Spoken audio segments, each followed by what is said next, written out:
Sa dami ng ninakaw, hindi po nila mapapagtakpan itong kalukuhan na ginawa itong Marcos administration. Ito lang ang presidente, walang project. Walang project.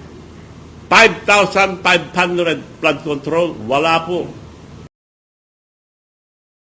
Bob, yun nabanggit niyo po na affidavit kasi yun po yung reason kaya hindi natuloy yung pag-appeal niyo sa So, nasaan yung ano? Akin. Kailangan po meron kayong prior submission sa kanya. Hindi, nandito. Invitation muna. Oh, Mr. Luis Chavez Singson, President Emeritus League of the Philippines, Mayor's League of the Philippines, former Governor of Ilocos Sur. Invitation and request for affidavit in the matter of sinabi rito. Ang sabi niya, isasubmit ko ito, please be advised that the Senate Blue Ribbon Committee hearing is tentatively scheduled for Tuesday, April 14, 2026, has been ito, siya mismo nagsulat the same day. Yung unang sulat niya, ito yung unang sulat.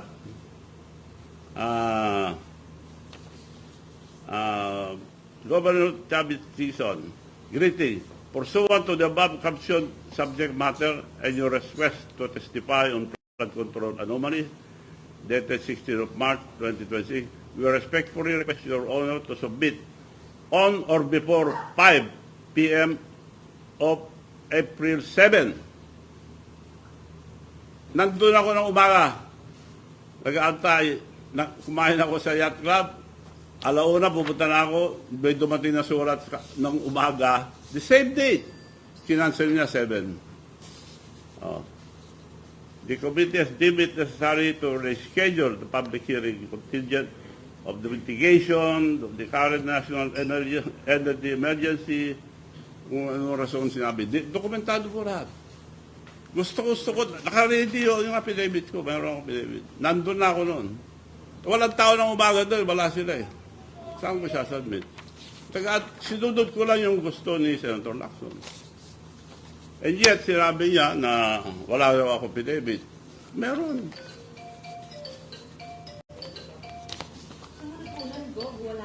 Wala na.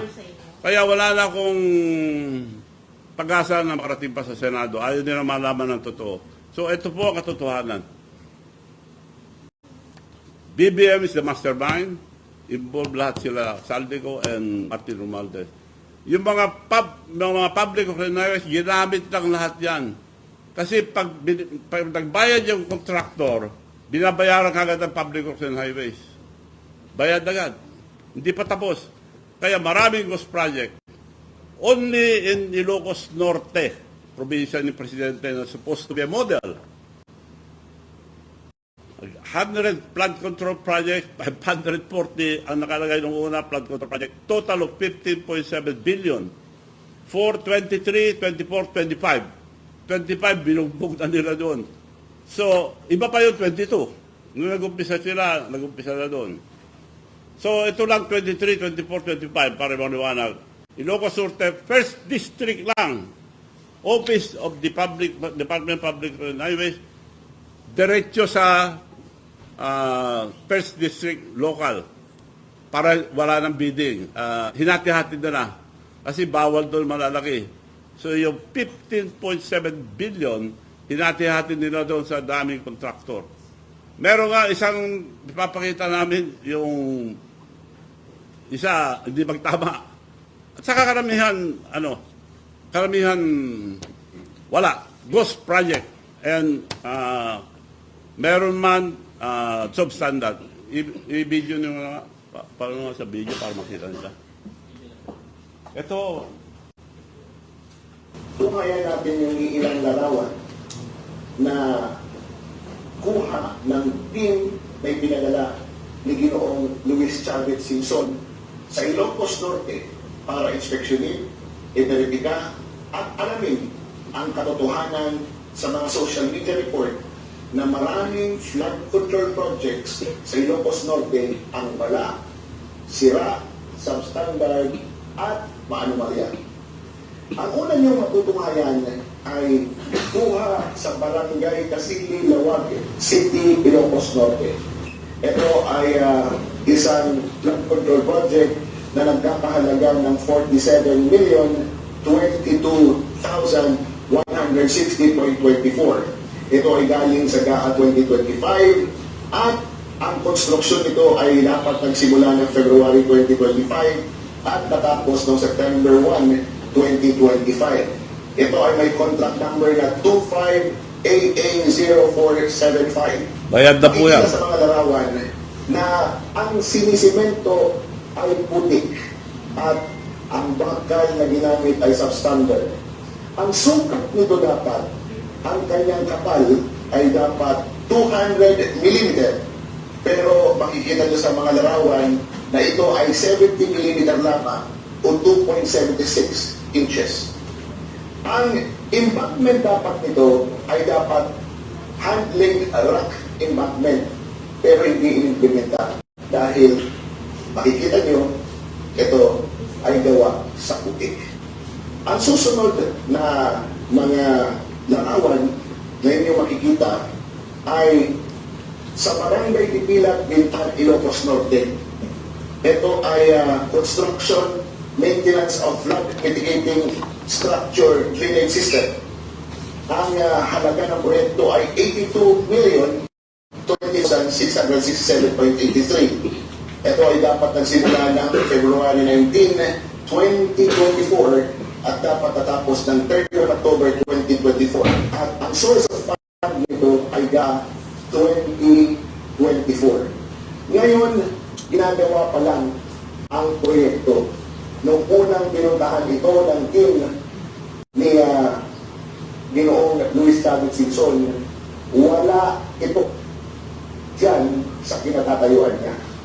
Ibig sabihin, yung 2024 na project, ngayon pa lang ginagawa. Kaya, ang duda Pero bayad na yan. ang idineklara Bayad na lahat ng yan. ICI na walang ghost project ang Ilocos Norte noong November 2025 na sinabi mismo ni General Asolin ay hindi totoo.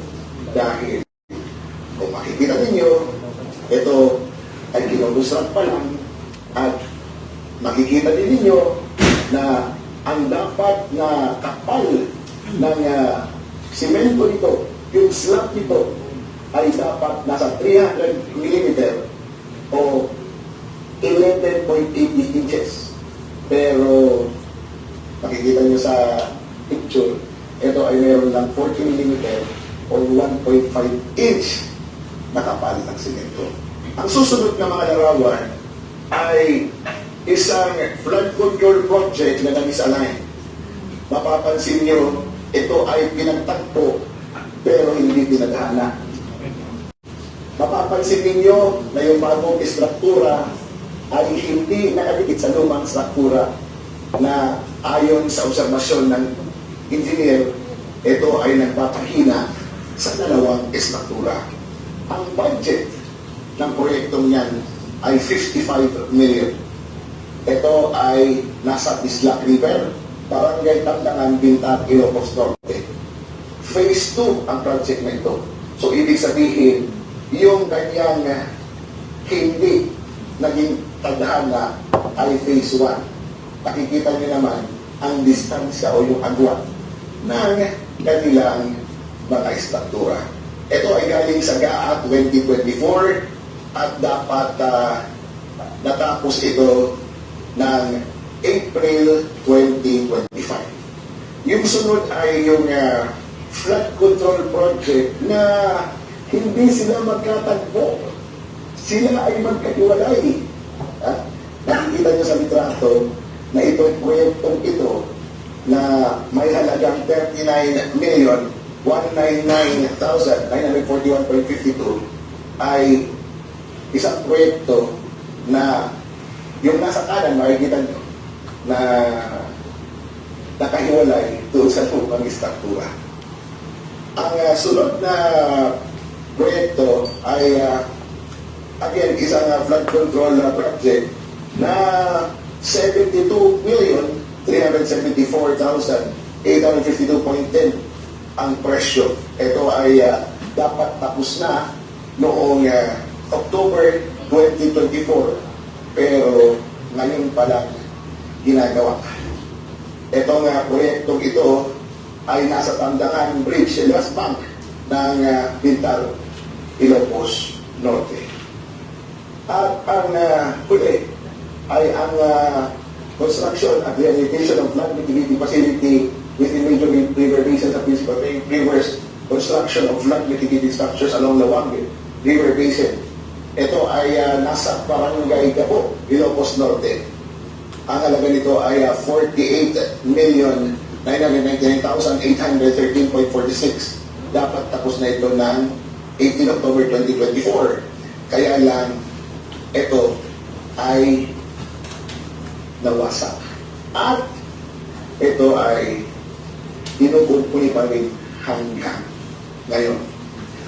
Ayon sa ating reliable sources na ang anim na contractors na ginamit dito sa mga proyekto, karamihan ng mga proyekto sa Ilocos Norte ay una yung 1116 Construction Corporation na pag-aari ni representative ng mga anak ni Congressman Ferdinand Beltran ng Magsasaka Party List, ang owner ng Third Star Builders Contractor, isa sa mga 11 contractors ng anomalyang proyekto na binanggit ni Senator Pinanson sa kanyang privilege speech. Yung iba naman ay gawa ng Metropolitan Builders and Construction Supply na pamamayari ng Mayor ng Lawag, Ilocos Norte na si James Brian Hugh Alcid, na isang political protege ng mga Marcos. At ang BJMP Construction Supply na pag-aari ni Junio Benvenito E. Maramao na may opisina sa Antipolo City. Finally, ang sinasabi ay meron 500 visual ang ibinawin sa First District Ilocos Norte. Ngunit hindi mahanap lahat ng team na pinadala ni Governor Luis Chavez Singson ang mga flood control projects at pinagdududahan na ito ay mga ghost project. Ipapakita namin yung isang mapa kung saan makikita niyo yung kabuuan ng mga flood control projects sa buong Ilocos Norte First District Engineering Office. At mapapansin niyo na sa Labat, halos silang lahat magkakapareho lang ang mga kontrabista na binibigyan ng award sa paggawa ng flood control projects. Ang nakapagtataka sa parehong buwan, susunod na buwan, palagi silang nananalo at kung inisipin paano pa nila magagampanan ang pagbuo ng isang proyekto kung halos sila na lang lahat ang nagtatrabaho at gumagawa ng mga proyekto ito sa buong taon dyan sa Ilocos Norte.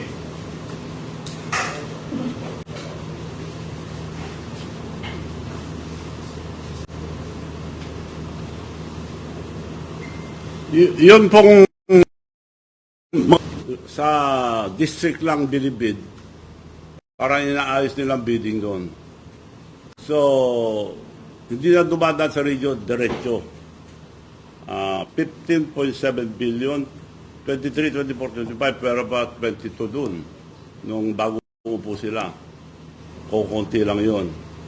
Pero nakakapagtaka rin, kaya sila kapag-generate ng maraming pundo yung mali-maleta, bawat contractor na kukuha, nagbabayad ng 25%. At binabayaran kagad. Umpisan pa lang, bayad na.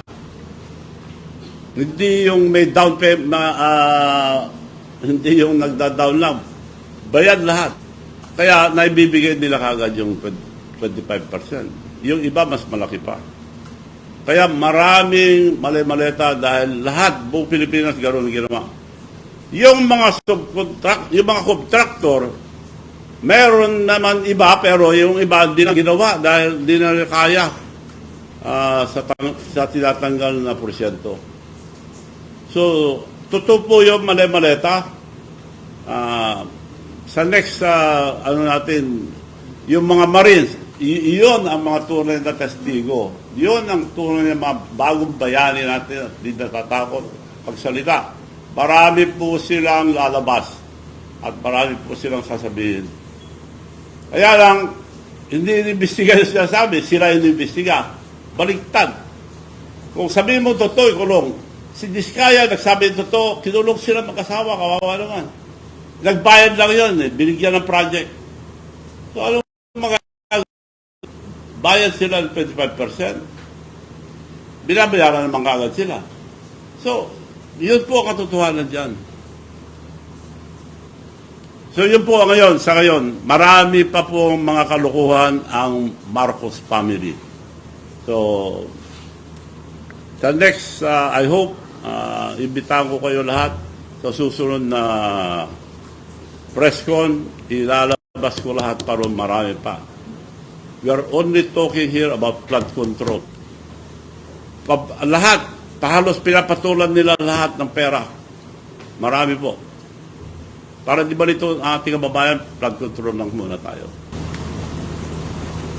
So, ito po pong mga contractors sa Ilocos Norte ay naimbestigahan na. Wala, hindi sila investigahan eh. Kakampi nila lahat eh.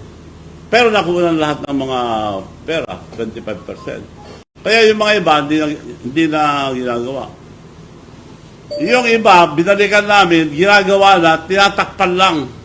Pero nakuha na namin ng picture na may date, yung camera na may date. So, maski anong gawin pa nila ngayon, hindi na nila mapapagtakpan. Sa dami ng ninakaw, hindi po nila mapapagtakpan itong kalukuhan na ginawa itong Marcos administration. Ito lang ang presidente, walang project. Walang project. 5,500 flood control, wala po. Hanapin nyo, Bambu Pilipinas. Pinaksyalan ko na po lahat, nakausap ko na po yung mga tao. Yung pinunta niya sa Bulacan, unang-una, Ghost Project, siya mismo. Nibestigan niya, nandun pa. Ghost Project talaga. Pinabalikan ko, ganun pa rin. Wala nang magawa eh. Hindi na nila ginagawa dahil nakuha ng pera yung mga kontraktor. So pagkatapos po na mag-asawang Diskaya, sa palagay niyo po, wala na bang susunod na maiimbestigahang contractors? Yung magsasabi ng totoo. Ako, nagsasabi ng totoo, pinahalan nila ako ng plunder. Available yun, hindi naman totoo eh, kaya hindi nila masampa para lang masabi na may kaso kong plunder. Etong ginagawa nila, plunder. Billions, billion. Yeah, ito ang plunder talaga. Conspiracy sa susunod, papakita ko paano nag-umarte-arte si BBM na dinannounce niya lahat yung mga bintangan niya, yung mga nagnanakaw na kaban ng bayan. Kung paano nila ginawa, dokumentado po yun. Naka-video ko lahat yun. Para hindi man itong tao, yun, dito lang muna. Good morning. Parating na naman po ang SONA. Anong tingin mong laman kaya ng SONA niya, sir? Walang nakakalam. Wala nang naniniwala kay BBM. Kung ano man ang sabihin dyan, di ako naniniwala. Hanggat di ba imbestigan yung mga mali-maleta, natutuo yun, ang dami ng testigo, walang mangyayari sa ating bansa. Tuloy-tuloy, ito, kung hindi natin sila pahintuin, kung hindi imbestigahan yung mga... Wala nang batas eh. Nasaan yung Busban? Bakit hindi nila imbestigahan? Sabi nila, kakasuhan si Martin Romualdez. Bakit wala nang tahimik na sila? Dahil may involved ang presidente. Tuminto na eh. Kakasuhan namin. In fact, binigyan na yata ng order na hindi pwede lumabas. Bakit tuminto na sila? Natakot sila kay Martin. At hindi na rin tinuloy ni Martin dahil pareho sila eh. So, hindi kaya dahil 5 or 3% pa lang ng SOP nakarating sa palasyo kaya sila nagsalita para ibunyan yung flood control Nagsalita si? Hindi kaya dahil kaunti na lang nakarating sa palasyo, mga 5 or 3% na lang ng SOP kaya sila nagsalita dahil yun. Wala, hindi sila sinasagot. Wala. Bari wala. Yung bang sinasabi nila. Hindi, I mean, hindi sila siguro sasalita kung malaki-laki na pupunta sa kanila. Wala. Dead ba nila ito? Hindi nila sinasagot. Well, natayin natin. Inahamon ko sila na sagutin nila ito. Bakit hindi nila sagutin yung mga sinasabi ni Martin Romualdez na involved ang executive? Executive, si BBM yun eh. Bakit hindi nila sagutin? Bakit hindi tuloy nakasuhan? So, nagsisinungaling yung Ombudsman, hindi niya kasuhan si Martin Romualdez. Kaya walang perfect crime. Dokumentado lahat to. Mahuli sila dahil sa dami ng ninakaw. Ngayon lang nangyari sa ating bansa ito. Pero kawawa mga Pilipino, tayo. Utang natin 19 trillion, 2 trillion yearly and debt payment, lumalaki na lumalaki. Wala silang concern dahil katapos ng term, tatakbo na yan. Huwag tayo pumayag po. Kailangan maimbestiga po ito sa tulong ng lahat. All sector, religious organizations, and also the military and police, alam niyo nangyayari, bakit kayo tahimik? Kung tatahimik kayo, history will judge you. Bakit kayo hindi gumalaw nung nagnakawan ng ganitong kalaki? May budget ba? Or kung walang budget, bakit di sila tumulong? Sabihin nyo lang kako na ayaw nyo grappling korupsyon. Yun lang hiningi ko sa mga Armed Forces of the Philippines, PNP. Sabihin lang nila, ayaw namin grappling korupsyon. Huwag nyo sabihin, withdrawal support. Hindi, I dare them. Wala pang sasabi. Dapat magsalita sila dahil kung pahintuin nila ito, kung maliligtas pa natin ang kinabukasan ng mga kabataan. Ang buhuli ko rito ang kinabukasan ng mga kabataan. Wala nang kinabukasan po. Babagsak itong gobyerno natin. Masisino pang uupo. Bakit nila binabadali si impeachment ni Inday Sara? Yun ang priority na. Tanggalin muna yun para wala silang kalaban sa 28. Kung makakalusot sila. Bakit hindi magsalita? Etong nilabas ko ngayon, nakikiusap din ako sa Senado. Tingnan niyo po ito, ang liwanag. Imbestigahan niyo po si Ombudsman, Martin Romualdez, bakit hindi ka nakasuhan? Nagsalita. Sinabi niya, may pangalan pang sinabi Public Works and Highways. And the executive. Hindi ako mag-isa na bababa dito, sabi niya. Takutan lang eh. Natakot si Marcos, natakot ang Ombudsman, hindi na kinasuhan. Kung totoo, kasuhan nila. Bakit sila tahimik? Dahil maliwanag pa sa buwan.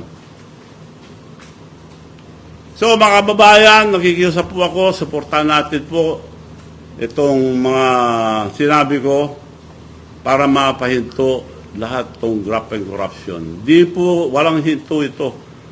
Flood control lang ito. Ibang department, mas marami pa. Sir, ano pong aasahan namin ng mga susunod na hakbang po ninyo?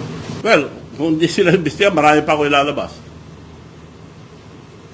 Pero hindi muna, para hindi mawala ang issue ngayon, flood control. Wala na akong pag-asa mapunta sa Senate eh. Dahil kinansel nila, wala nang notice. So ayaw nila malaman ang katotohanan.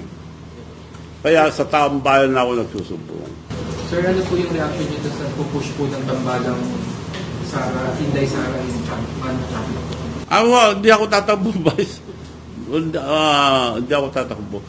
Nagpapasalamat ako sa sumusuporta pero if ever natatakbo ako, it's either Senate or local. Pero definitely hindi Vice.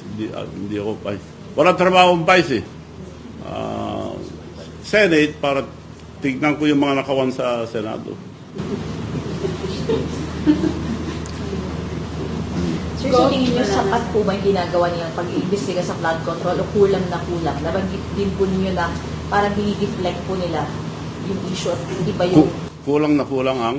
Sa tingin niyo po ba kulang na kulang yung ginagawa nila pag-iimbestiga ngayon? Yung ICI, kakampi nila eh. Yung Chairman Reyes, imbestiga pa lang sa Senate. Oy, di nyo pwede ilagay yan. Kinulong pa. Nagsabi ng totoo si Diskaya. Lahat na sinabi doon, sinara kagad ng Senate. Wala nang TV.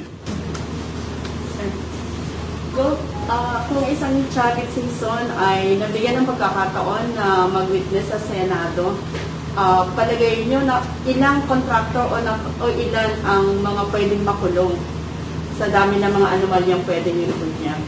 Well, sinasabi ko na, hindi magagawa ang kontraktor yan kung hindi gawa ang Malacanang. The government cannot solve this because the government is the problem.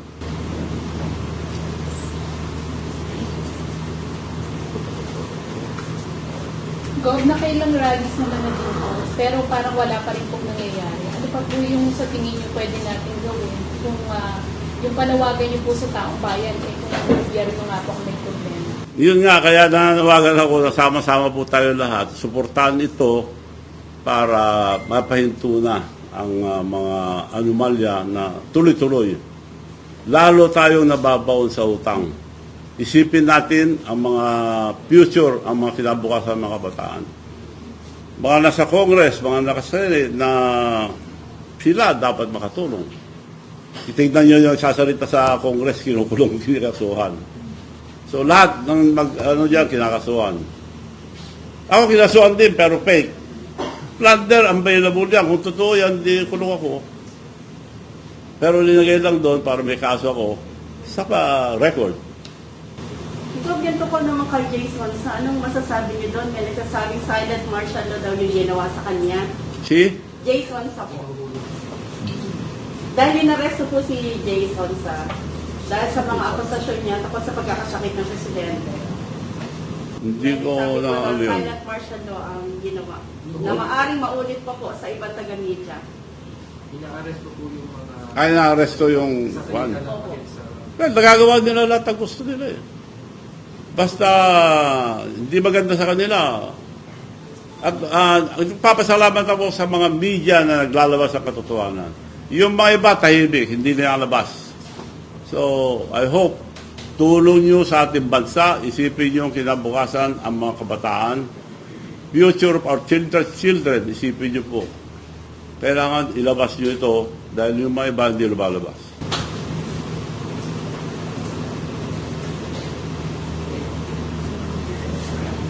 So, Gov, may nakikita pa nga po kayo pag-asa na ma-resolve pa natin itong flood control or matatapos na lang po ang term ni Pangulong Bongbong na Matapos to kung sama-sama tayo lahat. Kung magising ang kababayan natin Pilipino, magising po kayo dahil linuloko na lang po tayo itong gobyerno ito. Yun na lang, hamon ko. Kasuhan nila si Martin Romualdez, nagsalita ng Busman eh. We will file a case. O, di ba ebidensya sila? Bakit hindi tinuloy? Si Martin Romualdez, bakit hindi niya tinuloy? Executive, Bongbong Marcos na yun. Nagkaarigluhan na ang kung hindi sila tutuloy. Hindi totoo na itong gobyerno nito. Puro pera ang... Marami pa akong alam na pera na pinagkakaperahan nila. So, sa susunod po, mas marami po. Rob, nung sinabi ni PBBM na nahuli na si Saldico, naniwala ba kayo sa kanya? Hindi pa nahuli. Una-una, hindi pabor sa kanila na huliin nila si Saldico. Pag mahuli si Saldico, ikukulong nila, hindi pagsasalitain, masama yun. Papatayin nila, mas masama, kagaya ginawa nila kay Ninoy Aquino, pinatay nila. Yun, kung patayin nila sa Saldico, babagsak si... Lalong, wala nang iba, bintangan ng tao eh. Dahil sila nagkaso.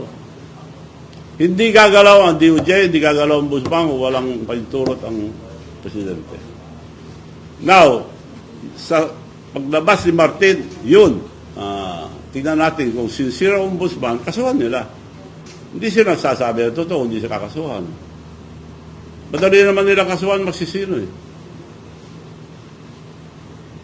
So, hindi po sila nagsasabi. Doon natin malalaman na hindi nagsasabi totoo mga administrasyon. Dahil marami po yan, marami. Kung makita nyo lahat, nakakatakot. Wala silang ginawa kung hindi gumawa ng pera. Ibig sabihin, Gov, pag sinabi ulit ni PBBM na nahuli na si Saldico, hindi kayo maniniwala. Hindi. Hindi nuhuli yun. Mahuli man, hindi pabor sa kanila eh. Huliin nila, magsalita. Testigo yun. Maliban na lang kung gawin nila yung ginawa kay mga Sara mag-asawa. Nagsabi totoo, kinulong na. Anong kasalanan nila, Sara Duterte, Vizcaya, tumupad lang sa utos. Ganon ang ginawa ng gobyerno. Ginamit lahat ng public and highway contractors para mag-generate ng maraming pondo. Magbayad ka ng 25%, babayaran ka agad yung project mo.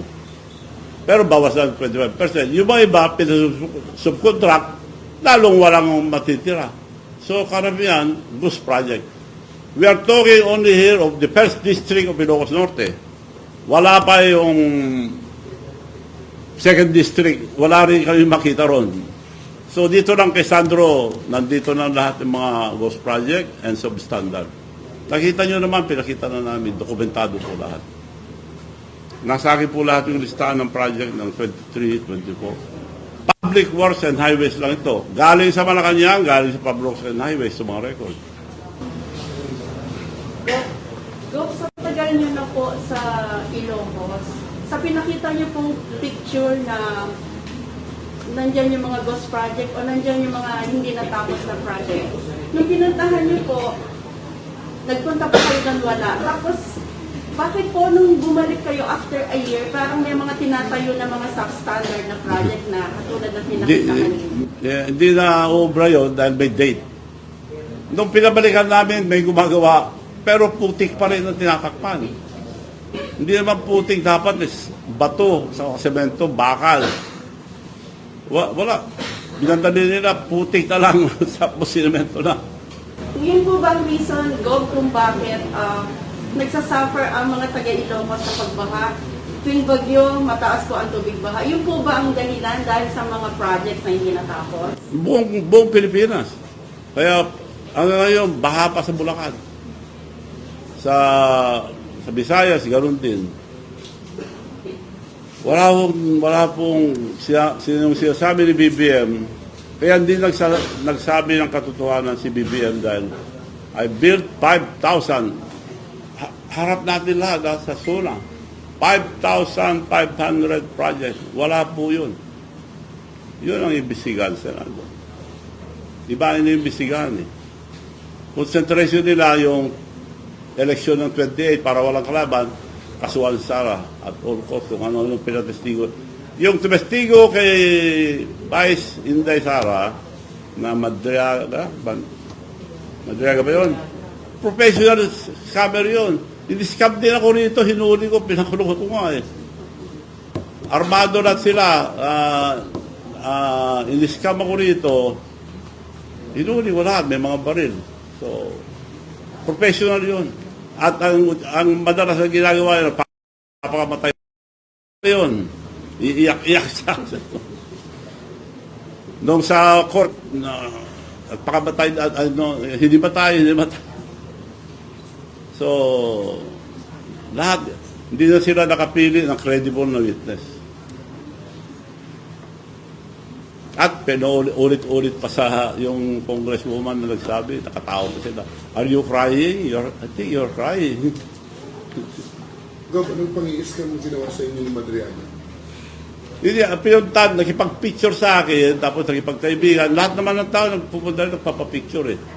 So, kinaibigan ako, tapos sinabi na, that was during the time, ang kwento ko, yung time ni Noynoy Aquino. Tulungan mo nga ako, itong kapatid ni Noynoy na kapatid sa labas. Daring dalang PSG, hindi PSG. Mga scammer. Pero tataka ako. Bakit?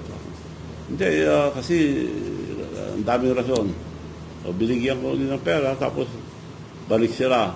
Meron kami video, bibigyan namin sa'yo. Dami namin deliver na, ito mga witnesses, PSG, na video. Kung totoo yan, sige, bigay nyo sa akin. Pero kailangan gastusan natin. 10 million hiningi sa akin. Ha? 10 million, tapos tinawag ko yung security ko. Bantayan nyo nga lahat to, kapkapan nyo lahat ako. Umamin lahat sila. Yung kapatid ni Noy Noy ang sinasabi, patawarin mo ako, sir. Janitor lang ako sa isang eskwelahan. Natakot ako dahil marami silang baril. So mga scammer, lahat yung PSG puro scammer. Headed by Madriaga. Gov, sa lahat po ng mga nabanggit nyo ngayon dito po sa press con, hindi nga po dyan sa flood control anomaly, may plan po ba tayo na mag-file ng case sa Office of the Ombudsman? Walang mangyayari sa ombudsman dahil appointee ni Marcos eh. Pagtatakpan nila. Inahamon ko na lang, hindi na pwede ako mag-file, hindi na kailangan. Kasuhan lang si Martin. As they promised. They announced it. In-announce sila, dapat may isang salita tayong lahat. Ako po, hindi ako magsisinungaling, meron ako isang salita. Yun lang pwede ko pangyabang. Kaya ngayon, kinakalkal nila ako, gusto akong kausuhan, kung ano-ano. Marami pa, sasabihin ko lahat yung totoong kagahaman nila. Greediness is always the downfall of everybody. Gahaman. Gahaman po sila. Sobra-sobra na po ang nawala sa ating bansa. Rob, kailangan ba lumutang ibang contractor para hilingin gobyerno tungkol dun sa anomalya ng flood control? Kasi sa lahat ng contractor yung kadiskaya yung naglakas loob na para ibon yung buong katotohanan. So kailangan bang lumutang ulit? Hindi na kailangan ng mga sinabi ko. Bisigan lang eh. Kung yun, mawawala na naman tayo sa flood control.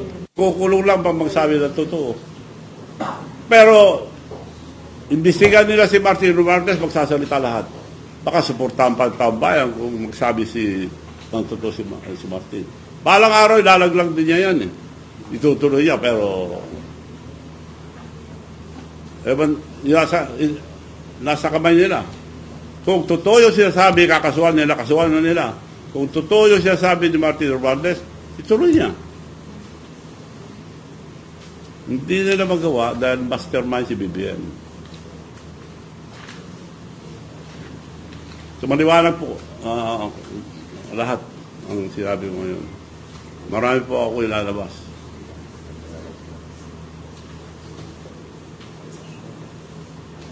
Wala na po. Maraming salamat po sa inyo lahat. I hope na lumabas ito. Para gawin nyo na lang ito ilabas para sa taong bayan, para sa kinabukasan ng mga kabataan. Pati mga pulis, general, mga namumuno sa pulis and military, may mga anak po kayo, may mga apo. Isipin nyo po kung wala na silang kinabukasan kung itutuloy ito. And as I have mentioned, history will judge you. Pag natapos ang termino nyo lahat, bakit kayo hindi nagsalita noon nagdanakawan? Anong ginawa nyo? Pinotektahan nyo sila? So, ako nga, history will judge them kung ayaw nila magsalita. Okay? Thank you, Manong. Maraming salamat po sa inyo lahat. Para ma-download nila yung video presentation. I-scan nyo po kung gusto nyo ma-download yan. I-scan nyo lang. Nasa inyo na lahat. Pati po yung letter nila, kasunod yan na rin po. Thank you. Nandyan na po lahat. Pati yung letter, hindi yan na rin. Nakikiusap po ako na sana po ilabas nyo lahat. BBM Mastermind, kasuhan si Martin Romualdez as mentioned by the Ombudsman kung totoo silang nagsasalita. Kung hindi gagawin niya, wala silang siyang salita.